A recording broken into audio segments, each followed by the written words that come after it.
Welcome. Women's prospects are improving as they gain economically and begin to close the gender gap, but many seem to be struggling in retirement or face heightened financial challenges because of their gender. The fear of ending up poor or even running out of money in retirement still gnaws at many women in particular. My guest is Cindy Hounsell. She's president of the Women's Institute for Secure Retirement, which is a nonprofit education and advocacy group. Cindy, welcome. Nice to talk to you. Right, great to be here. Hey, Cindy, talk about WISER, or the Women's Institute for Secure Retirement. What do you guys do over there? Well, what we do is a lot of financial education. We educate policymakers, real women, organizations, anyone we can get to listen to our message, that women have to really work hard to make sure that they don't end up poor in retirement, to be blunt. Okay, most of the studies that we see right now is that Americans of both sexes don't tend to be in a great position as far as retirement. Why are women particularly susceptible to being in peril? Well, it's worse for women because they end up living longer, and sort of all the whammies that go along with that. They They end up with chronic illnesses that are expensive, drugs, all of those things, and for a longer period of time, whereas the men die sooner and really don't have the same type of long-term illnesses. So, you walk into a nursing home and, who's there? Anybody who's ever gone into a nursing home knows. It seems like that people are beginning to stay in the workforce a little bit longer. Is this something that you think would benefit women? Yeah, I think the longer you can stay in and the more money you can save, it's easier to keep working when you're in your 60s than it is, looking for a job when you're in your 80s. And believe me, we get letters from people saying, I'm trying to find a job. I ran out of money. All I have is my Social Security, and, I have all these costs, and I don't know what else to do. So it can be pretty depressing.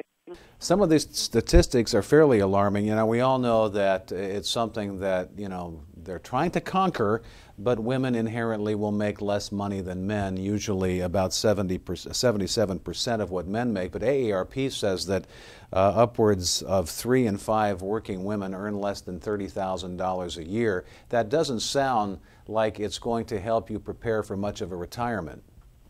Right. I think the thing that really hurts lower-income women, they get a higher replacement rate from Social Security, is if they spend years out of the workforce, maybe, caring for parents or children, and they have zeros added in that reduce their Social Security benefits. But, over the long term, and I don't want to say that it's easy, but people, even low-income people, can save money, and they want to save. I mean, we've seen study after study that shows that, moderate and low-income women want to save for the future. It's just that a lot of times that money isn't there by the time they reach retirement. They've used it for medical or something else. So, even though the earnings ratio seems to be improving over time, a lot of these problems that women face are particularly entrenched in society. What do you see needs to be done here in the short term? Well, I think, there are some things that other countries do, which is they provide longevity insurance, and so that by the time women get into their 80s, those are the things that people are experimenting with in other economically developed countries.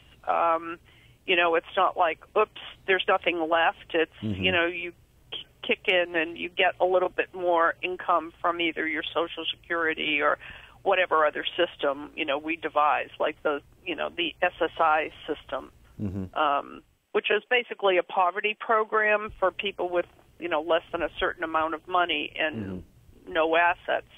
But, that's something that could happen, and people have talked for years about maybe providing smaller benefits when you start your retirement to try to keep people from retiring too soon, and then making the benefits, incrementally larger as you get older. Mm-hmm.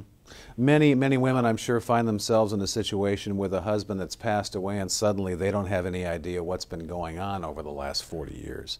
And then Right. you have No, that's still an enormous problem. and then people who've expected to use part of their, their house, the equity in their home as part of their retirement, and that's all gone, and then their 401k has been demolished. So it seems like a real uphill battle. Yep, it is. It is. I wish I had the magic bullet, but the one thing that I think people can do is figure out what they have, take stock of what they, what they have for retirement, plan.